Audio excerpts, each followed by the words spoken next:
Good morning, everyone. Hope you're all keeping well again today. Like you say, there is a thumbs up sort of button somewhere on the thing, so I hope you're all okay.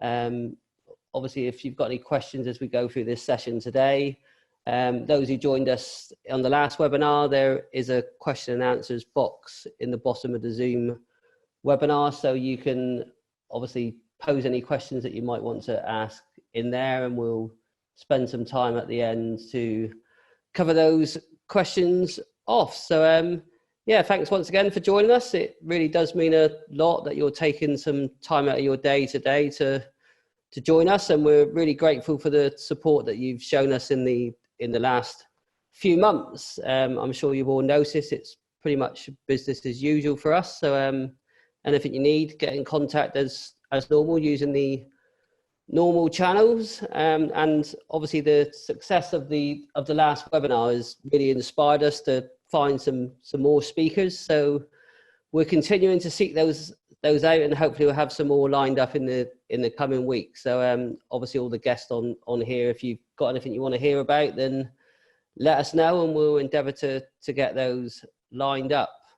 So today we're going to spend 45 minutes or so in the company of my very good friend Michelle Hoskins, or Little Miss Wow as she likes to be known, and that title hopefully will become a little bit clearer as we go through this presentation. So welcome, Michelle. You okay? I am absolutely wonderful. How are you?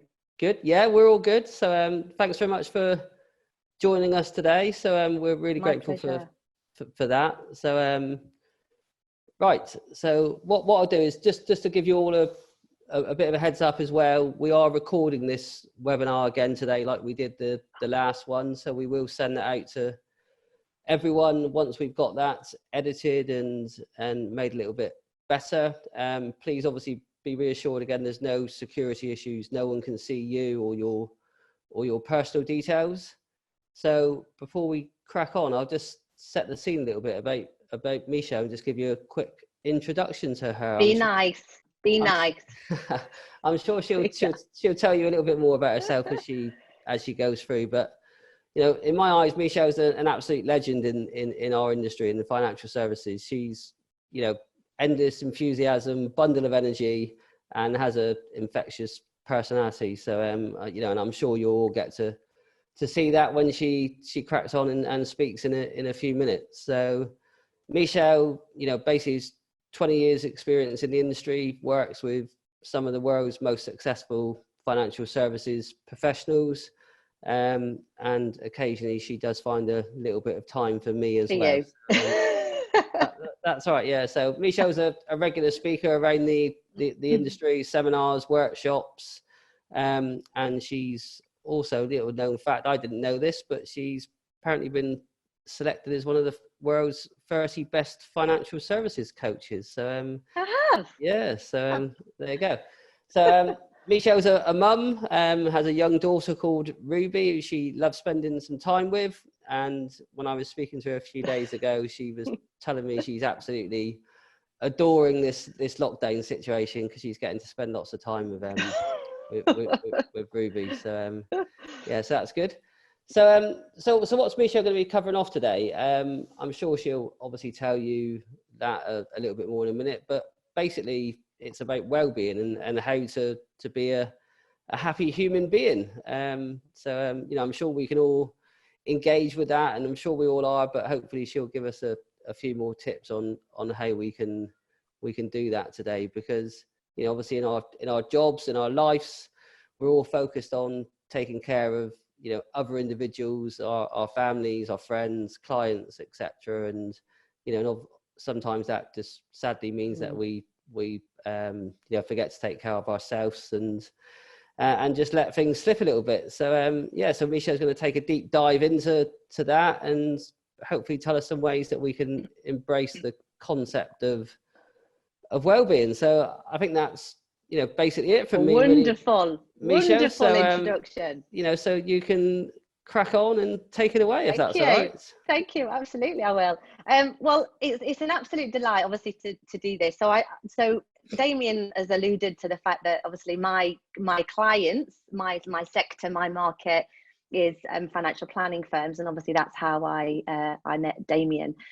Before I sort of talk about well-being, I need, you know, I don't know who's on this call. Damien hasn't really shared the exact details because of privacy and all the rest of it. But if any of you are a client of Damien's, I think Damien has always had a very special place in my heart as his coach and as a consultant in his business, because of his sheer drive and desire to just do everything that he can the best possible way. And I never ever speak to general public. I never ever kind of get as far as talking to the clients of our clients, i.e. the planners, but obviously the work we do has a direct impact on them. So when Damien asked me if I would spend a bit of time talking to his clients and you know, people that work with him, I wouldn't do it for anybody else, because, you know, like I say, he's a very special guy running a very special business, and, you know, it's my pleasure to share some of this for you. So I don't normally talk to kind of people, if you like. I normally talk to financial planners and speak at those events. But what I realized, just doing the conversations and having the conversations like I'm having, you know, like I'm going to have with you today, is that fundamentally it doesn't really matter who we talk to about well-being, whether it's I'm talking to a room full of financial planners or advisors or their team members. We're all human. You know, I could be talking to my girlfriend at the school, or, you know, my mum friends or whatever. We're all human and we've all got a life. And this situation that we found ourselves in is incredibly crazy at many levels. It's impacting people at all different levels. And even myself, while I would like to consider myself an expert in this area and kind of keeping it all together, you know, 2 weeks after lockdown, I find myself on the kitchen floor just in tears going, oh my God, what is the world all about? So everybody goes in kind of these waves. And I think to talk about well-being at this point, generally in the general sense, has a huge amount of value. So this, you know, well-being has no bias of age, of gender, of profession, what you do for a living, how much money you have. We all want to be ultimately a happy human.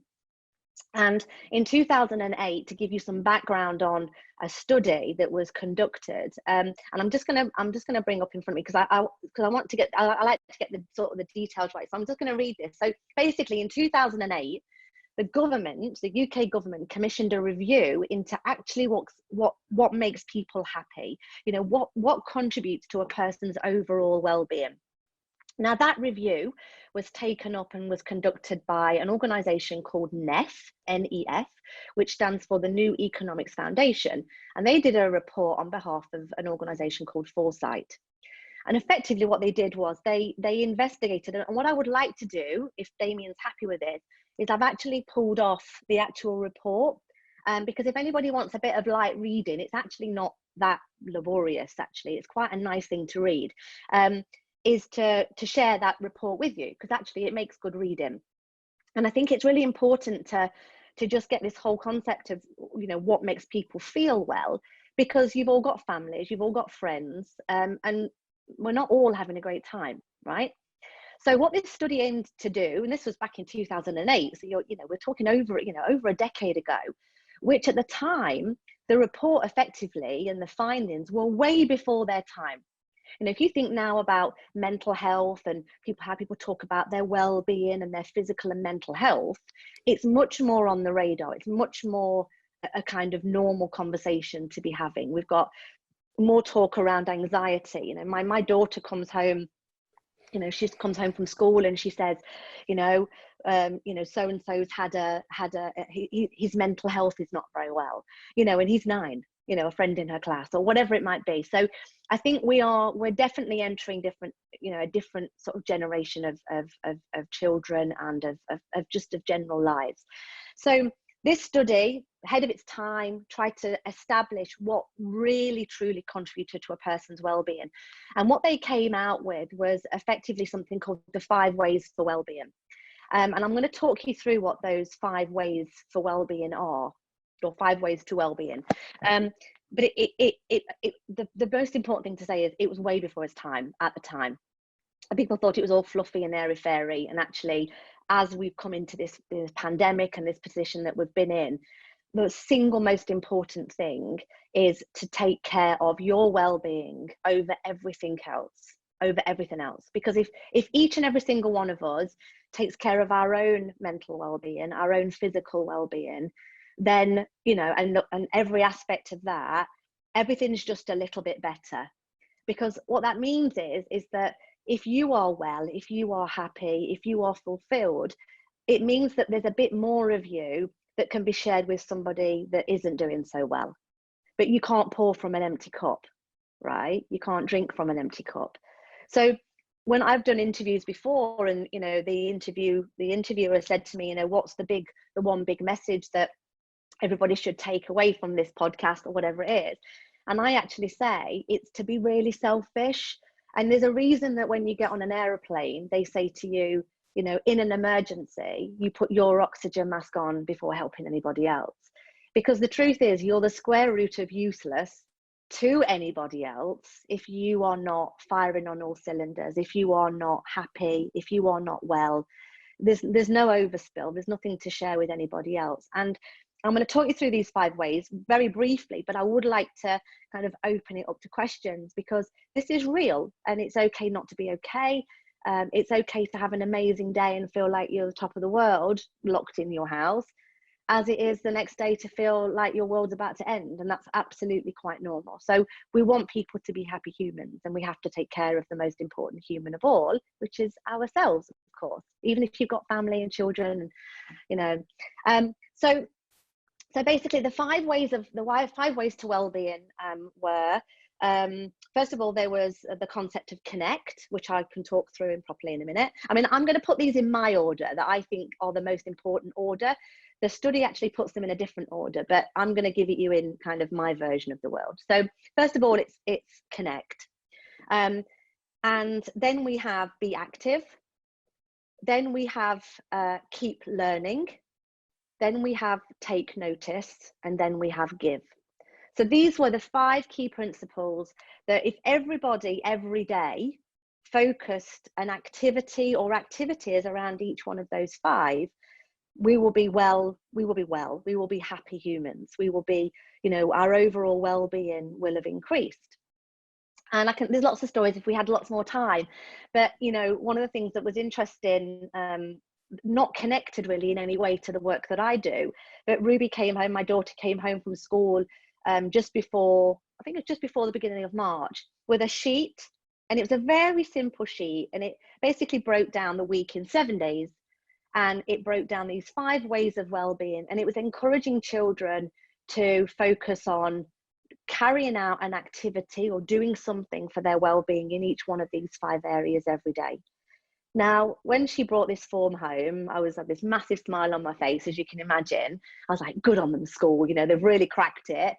And I thought, if at 9 they're teaching the children about these 5 ways to well-being because of this study, then as adults, we need to take notice a bit more.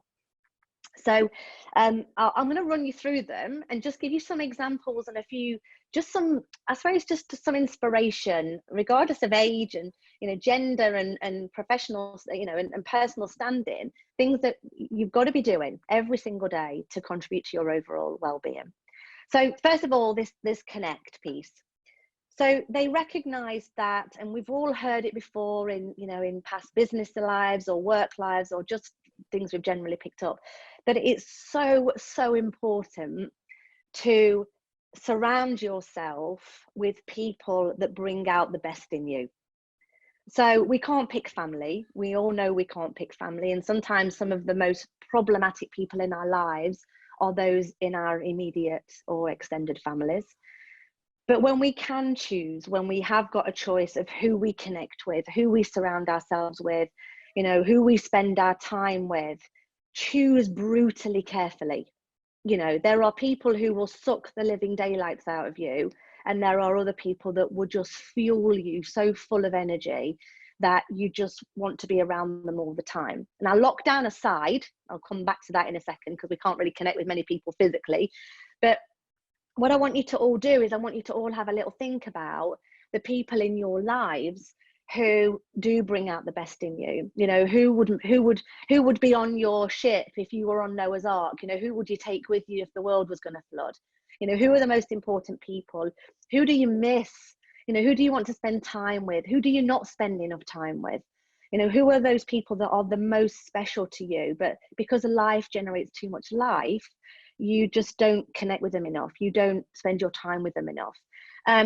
And, you know, if there are people in your life that you actually brutally have no idea what they're doing there, or even how they got there, then you need to think and consider how to get them out of your life. Now, if you're married to that person, slightly more tricky, or if they're related to you, it's slightly more tricky. However, you know, these relationships are not just a given. Relationships and who you have relationships with and who you connect with is a position of choice, right, in the main.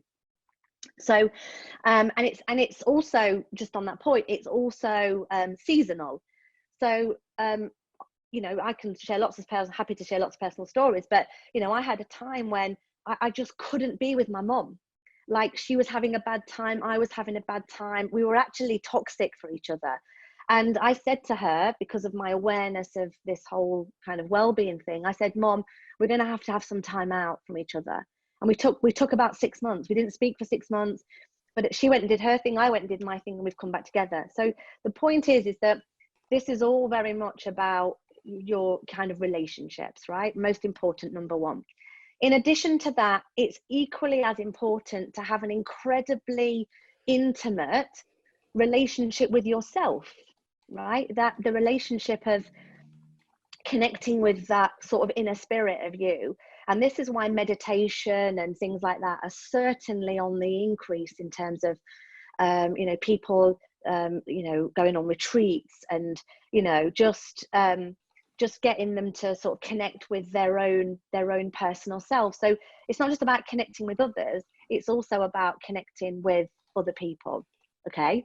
And you know, as of course, if there's any questions as I go through, please interrupt me. I'm very happy to answer any questions as they pop up. And then obviously there'll be time for questions at the end. So the first one is connect. So choose your people really carefully. You know, especially in lockdown, we've been restricted hugely in terms of who we can see and who we're interacting with. But what this time should give everybody is an opportunity to think about, well, who they've missed, who they've really missed. And I did some meditation the other night just as I was kind of dropping off to sleep, and I thought about the people that I'd missed. And honestly, out of all the people I know and all the friends, I came up with 5 people, just 5 people that I want to have them back in my life when this all kind of what comes out in the wash. Everybody else will probably take a back seat, you know, and if they invite me to a dinner party or could go for coffee, I'll be like, well, actually, my time with myself is actually more important. So, you know, and it takes an element of bravery, of course, to have those conversations. But connect is number one. Connect with the right people, be inspired, and have those right people around you, and effectively, you know, just get rid of the rest. There's just no time and no space for people that don't bring out that best in you. So that's the first thing. And of course, any questions, fire them over. Of course, I've got my trusted assistant as the facilitator, who will help me direct any questions to you guys. And obviously, he can unmute you if you wish to ask. So just put your hands up. All right. The second one is obviously keep active.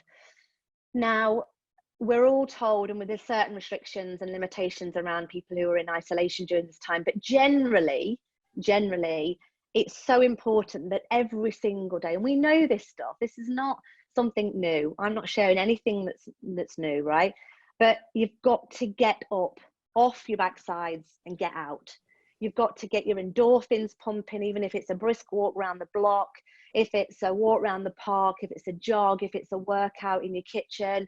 You know, I've done a HIIT session in my kitchen, and I have to tell you that literally as I'm doing press-ups on the floor, I looks across and see splashes up my kitchen worktops, finished my press-up, went and got the cloth and wiped the side of the worktop. So, you know, these are crazy times, but I can definitely tell you, and anyone that's on this call that does exercise, you just feel $1 million afterwards. It adds to your general well-being. So, you know, be active. even if it's getting, involved in kind of sports and activities in your community, or it's a walk with a group or anything, just the momentum of movement is absolutely fundamental. Even if you're sitting on your couch and you're doing leg raises, you've got to get your body moving. The whole forward movement, the forward motion of movement going forward is good for us. It's proven to be good for us. And, we've got to get out. And what's interesting to sort of lay it on is that it was interesting because Ruby's dad popped in to pick Ruby up the other day, because obviously she's flying between, two houses, and because we co-parent. And I said to him, he walked in, I was like, what's wrong? Why? I could just tell that he wasn't feeling it. He just wasn't feeling it. And he said, well, it's this new normal, and, we're all in lockdown. I went, first thing I said to him was, I said, have you been out? Have you been going out? And he's like, well, we did. We have been, but, the last few days. And I was like, get off your backsides and get out of the house. Get moving, right? You have to get moving. So I've got a question. Being happy conjures up certain images. How is it similar or different to contentment? I'll be honest, I don't like the word contentment. Like, it's not one of my, I remember my previous boyfriend, and that's a whole other webinar. My previous boyfriend, the first kind of 2 weeks, he was like, oh, I feel so content with you. I went, don't you even dare use that word. Like, don't use the word content. So happy, there is an element of happiness means you're happy in yourself, you're settled, you're at ease, you're relaxed, you're at peace with your life. So the thing with this whole concept is, what makes me happy might not make Damien happy. It might not make Juliana happy. Right, yeah. Yeah, it's all different. So this is whereby the very first thing I said was almost this connecting with yourself, and that comes from a huge amount of self-awareness. Like, Damien can tell you, I'm a massive extrovert. Literally, I love kissing and cuddling, and I will always sling my arms around him when I see him, and we have hugs and everything. I'm a hugger, right? But when I was listening to Boris the other night, I was going, please keep us locked in. Please keep us locked in. Please keep us locked in. Because actually, I've become a bit of an agoraphobic. I don't actually want to go out. I don't want to mix in this crazy world again. So the point is that what makes me happy doesn't necessarily make somebody else happy, and we're all beautifully unique, right? So the whole concept of this is this piece around self-awareness, connecting with yourself, your do likes, your don't likes, what you'll tolerate behaviors in other people, what your expectations of yourself and others are. That's your call to make, right? That's your privilege of being a human. And that's why I'm a massive one on just not doing things that make other people happy, that don't make you happy. It's just a non-starter in my house, in my life, with my daughter, in my relationships. It's just not happening, right? So I hope that answers the question, and we can touch on a little bit more. So the be active thing, get up, get moving, get out, even if it's a 2-minute walk up the road. And I had a phone call from one of my financial planners who said to me, I'm going to have to tip you off. Emma in his business, it wasn't Damien, Emma in his business was having a really bad day. And I messaged him and said, has she been out? And he went, not for 7 days. She hasn't been out for 7 days. And I'm like, no wonder she's flipping crying her eyes out on the sofa. So I phoned her up. I went, I want you to make me a cake, and I want you to take a picture of it.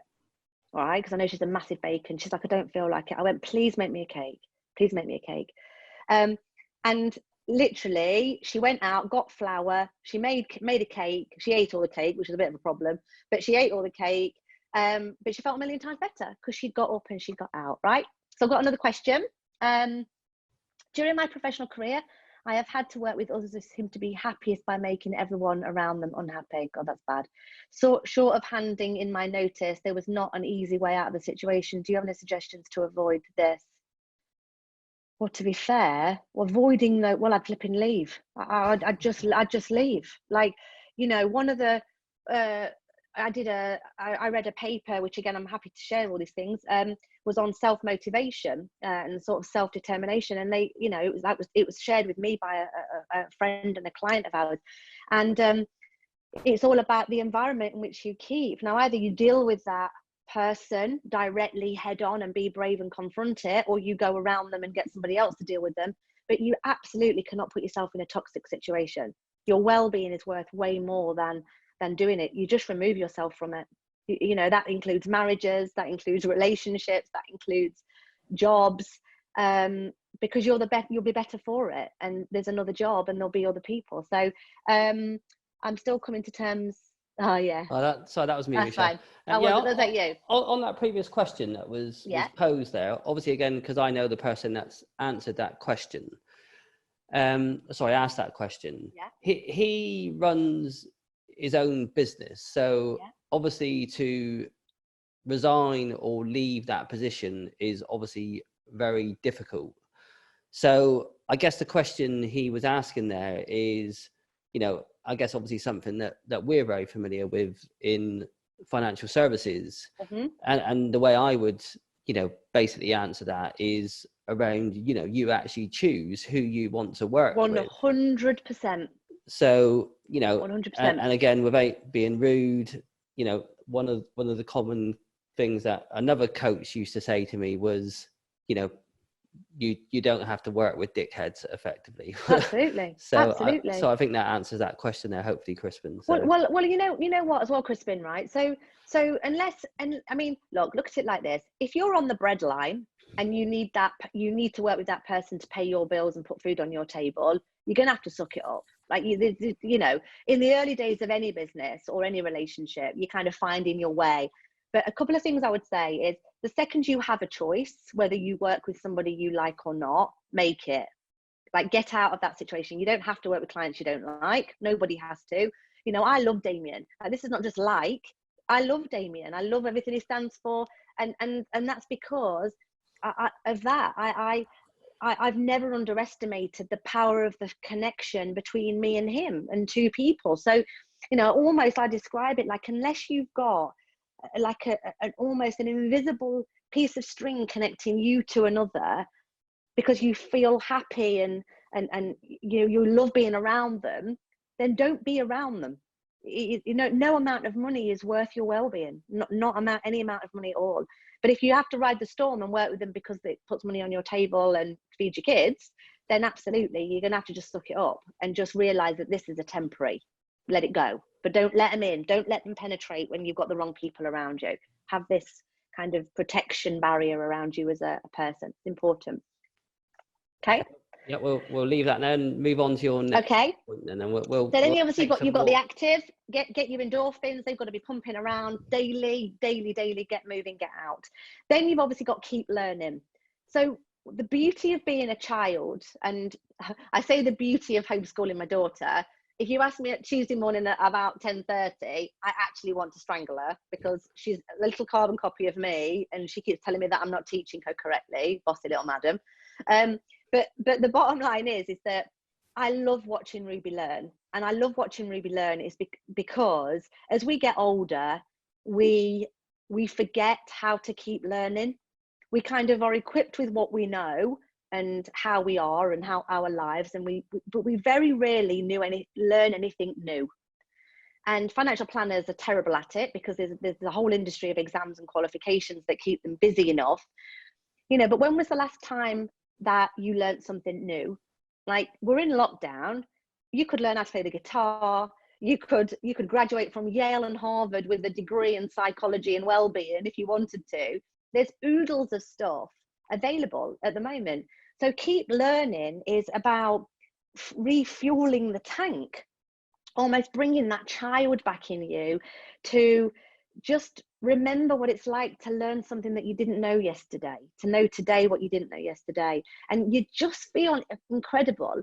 Like, I got a bit of a buzz at being reminded and relearning long multiplication. And I'm sitting next to Ruby with literally my head in my hands going, I hate school. This is why I remember I hated school. But I learned long multiplication, and I've learned adjectives and nouns and verbs and conjunctive sentences again.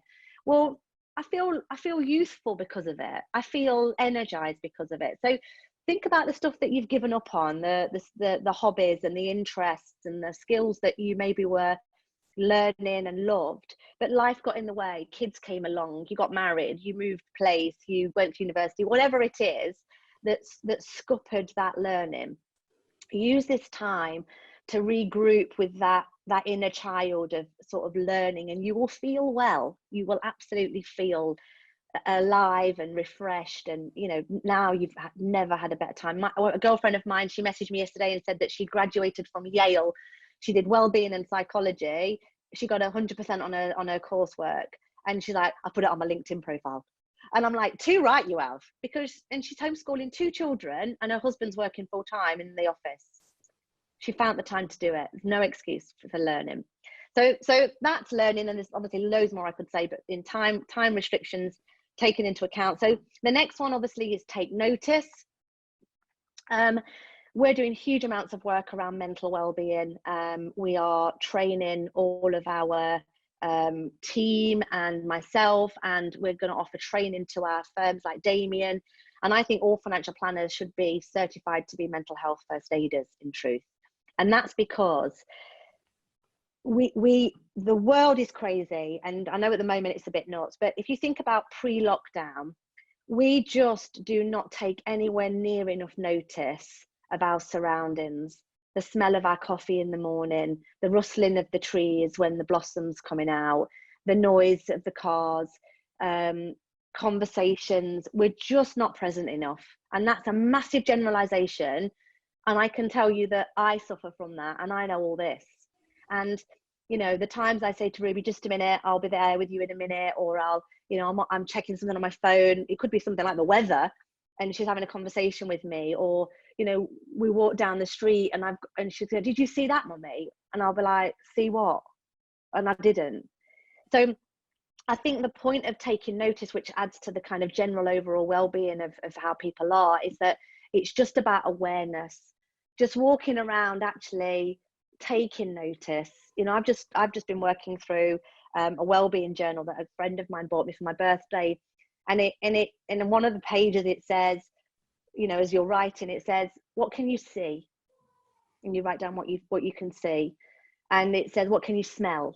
And you write down what you can smell. And it says, what can you hear? And you write down all the things that you can hear. And honestly, I felt like I was having like an outer body experience when I'd done the exercise, because I sat in my bedroom, and it was almost like all my 5 senses had just been heightened by my bringing my awareness to them. So they just recognized during the report that people are just happier and well when they're a bit more aware and taking a bit more notice of what's kind of going on, how they feel inside, you know, what's going on around them, just being more present in the moment. People are just, they feel better, they feel their overall well-being is increased. And just as a sad, very quick story, last April I went into the school playground, and this all links into kind of well-being. I walked into the school playground, and there was this really awful feeling, and I felt sad. I felt it was very somber as I walked into the school playground one morning, and the headmaster, who I know really well, he said to me, can I have a word? And at the time I was actually dating a fireman, which, because hence the connection. And he took me in the office, and he said, so and so's mum has taken her own life. She'd hung herself in her kitchen the morning that her son went on his school trip to France. Right, this is a mum in our playground, in our school, with a child in Ruby's school, not in her year, had taken her own life. And it, honestly, you could have ripped my heart out. I didn't know this woman even, right? And the reason that it upset me so much was because my words to the headmaster was, how did we let this happen? How did nobody know? How did nobody take enough notice of what she was wearing, or whether she was happy, or whether she was smiling in a day? Or nobody noticed, because we're all too busy. Mum shoot in the school gate and shoot out the school gate. So just think about the people that are in your social clubs and your friend groups, and maybe at the school gate or in your bowls club or whatever it is, whoever you socialize with. And if you think that something's not right, you know, they look somber, their dress has changed, or you know, ask, are you okay today? How are you today? Not how are you generally, well, I'm fine, it's fine. How are you today? How are you feeling today? Are you sure you're okay? Ask, because it might just save somebody's life, right? So it's about being aware, taking notice of what's going on around you. The fifth one, what number I'm on? Fifth, is give. We all feel amazing when we've given something back. You know, think about not just giving money and doing things for charity, but, you know, checking in on a neighbour. You know, when lockdown happened, I mean, on all these Facebook groups, there's people that still haven't got nappies for kids. And, you know, week one, there was a young mom, I could see the picture with her baby. She said, I'm in isolation. My little baby's a newborn. I have no nappies. So I'm straight on it. I was like, right, I need to find some nappies. Nowhere was selling nappies. I put a message on another Facebook group. Has anyone got any size 0 nappies? Went and got these nappies and delivered them to said mom and baby. Didn't know either party. Picked them up from one door, dropped them off at another. I felt incredibly amazing. And all it was a packet of nappies. So the point is that we can give. We can't and shouldn't give too much if it starts depleting on our own resources. But we just feel better when we give a little bit, when we give a lot, when we give a little bit of ourselves to other people. You know, I feel good, you know, because I've given to Damien, and because, you know, I'm sharing, hopefully some of this is resonating with some people. I'm giving my time to you guys. You know, he's going to owe me a massive cocktail when all this is over, as he does, but we're friends, and that's what we do, right? So the fifth and kind of equally as important concept within the 5 ways to wellbeing is give. So the idea is that they've said, and I'll share the report with you, that if you can hit these 5 marks every day, your general overall well-being will be increased, and you'll feel better, and you'll live better, and you'll just be better, and you'll be happier. And you know, if this is a recording, of course, that Damien will share, but you know, forward it on to people. Get other people in your family that you may be thinking aren't doing so well, or you know, share the report with them, get them to read it, talk them through. There's going to be some very interesting new conversations emerging after lockdown around how people are feeling and well-being and stuff. So, you know, just focus on yourself, focus on these 5 ways to well-being. So we've got, you know, we've got connect, we've got keep learning, sorry, connect, be active, keep learning. We've got give. Have I forgotten one? Have I forgotten one? No, take notice. Obvious. Take notice. So, you know, just focus on these five elements every single day. Share the love, share what you've heard, share some thoughts you might have, and spread the love, and just let's kind of raise that level of well-being. And I'm going to shut up now, because he's starting to raise his eyebrows at me. No, lovely, Michelle. That's you know, fascinating talk there. You know, hopefully you've shared some words of wisdom there, just some, you know, for some little tiny steps that we can all take just to improve, you know, this situation that we find ourselves in. Absolutely. You know, hopefully everyone is taking some key points from that. But again, you know, any further questions, then just send them to me. We'll address those. Is there anyone on the call that actually wants to ask a question themselves? You know, maybe just put it in the chat quickly, or even just put your name in there and I can unmute you, and you can actually ask the question yourself. Ask away. I mean, anybody? Yeah. I'll give you a few minutes if you want to ask a question. It'll be lovely to hear from some of you.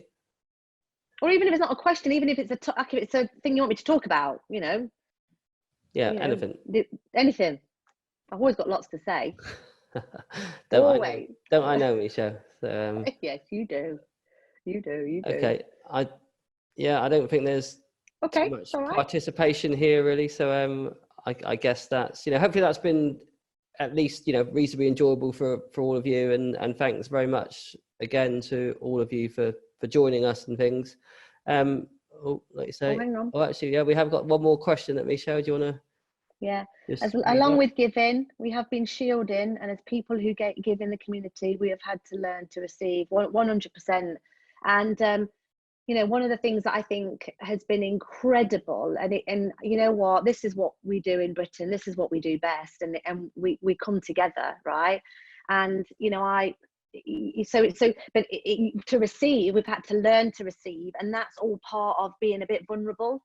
And one of the problems with general kind of well-being and mental health is when people go, I'm fine, I don't want to share how I'm feeling. But when people are vulnerable, it gives people an opportunity to give and to take notice. So it's been incredible. I'm sure, you know, you've all experienced it, where people in your community, you know, Ruby, I think Ruby definitely, definitely, she wasn't tested, but I'm sure my little daughter had the virus when we all kicked off. And I had bits of bottles of Calpol being delivered by the front door from my mum's. But also it allows you to see who's showing up, who's actually bothered, who in the community, who in your friendship circles actually give a toss. Because we were all surrounded by people that haven't been anywhere near us at all, not even messaged to see how we're doing. So there's an element of vulnerability there, which actually is not a weakness in truth. It's actually a strength, I think, as well.